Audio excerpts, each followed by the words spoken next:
Hello, in this presentation I talk about my research review paper, Autism as a Global Challenge, Examining the Increased Childhood Prevalence of Autism, written as part of my undergraduate degree at Athabasca University. So to begin, I'm just going to provide a bit of an introduction to autism and an overview to my paper that I completed.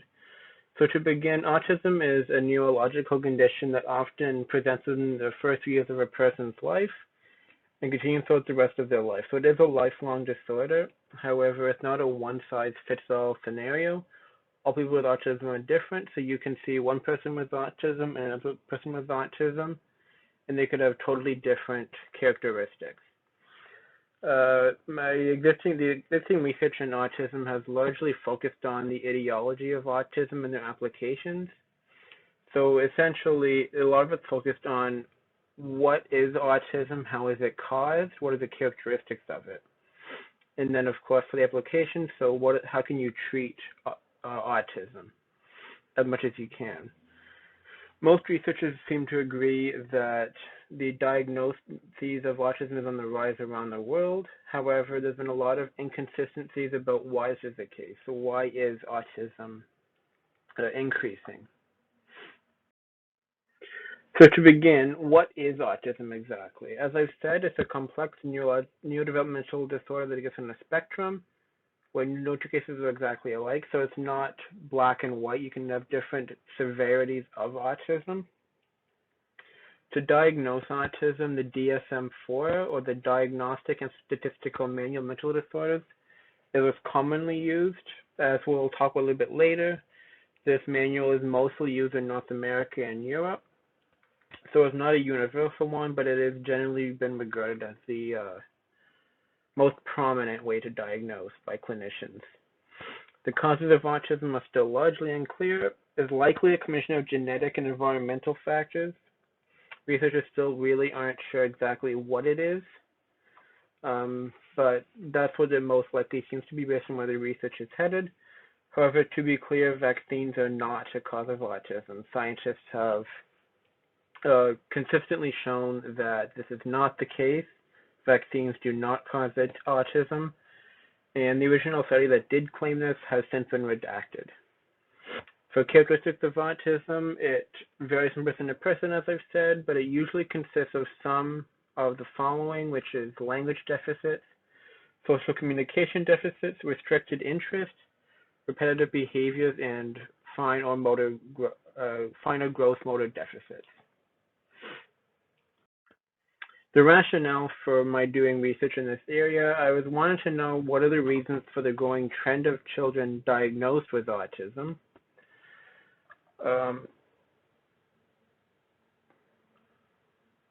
So basically here, what reasons exist for the increased trend of diagnoses?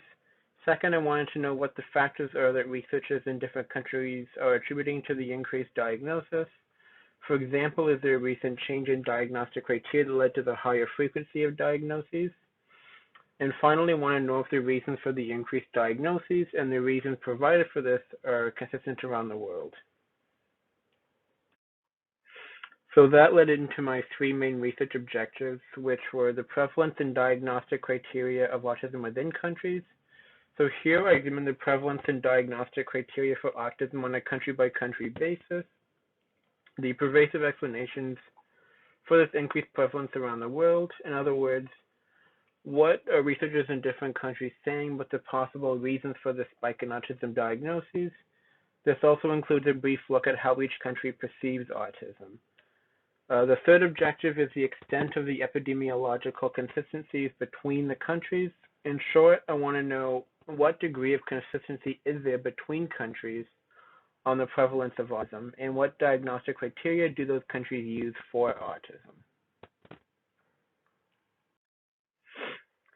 So this first graph here depicts the autism diagnoses per 10,000 children in each of the countries that I studied. So without going into too much detail on the statistics between each country, I can say that in general, it is on the rise amongst the countries who consistently track and monitor the diagnoses of autism as well as other childhood disorders. countries do not track it as well as others for various reasons, either because of the lack of knowledge of autism or financial or economic reasons. Just they're not as focused on keeping track of uh, childhood disorders and life disorders like some other countries are. So in general, men are diagnosed more than female children, and that's consistent across all of the countries that were looked at, but just in general for overall prevalence, the African countries in Brazil and Iran, they had a small increase, but it's still not to the level of some other countries. So the United States has about 222 diagnoses per 10,000 children, so that's rather high. Japan has about 175. China has about 150 or so. And Canada has about 106, although that's slowly on the rise.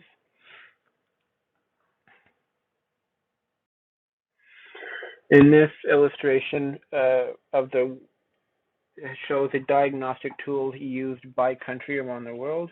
So in the red, I have the countries who used the DSM-4 as a diagnostic tool.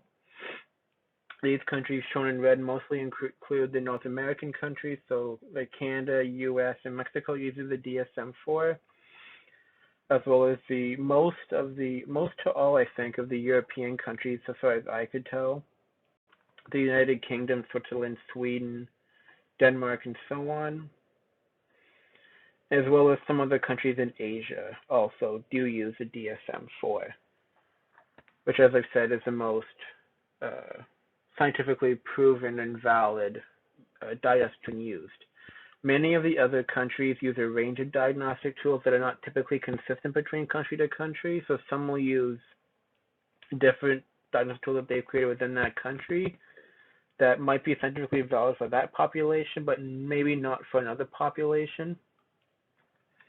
These are typically done in Asian countries, and sometimes this does include the partial use of the DSM-4. For example, in China, they use various other diagnostic tools, but they will sometimes use the DSM-4. Finally, there are several countries, especially in Africa and South America, who use a range of non-scientifically proven diagnostic strategies. These generally have included various spiritual and supernatural strategies.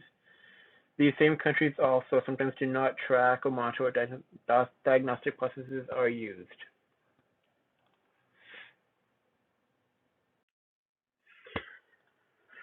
So to bring it all together, to sum up, there were inconsistent autism prevalence increases globally. So the autism is increasing significantly in Europe, North America, and in some parts of Asia. However, there is no real increase in South America and Africa, as that first graph showed.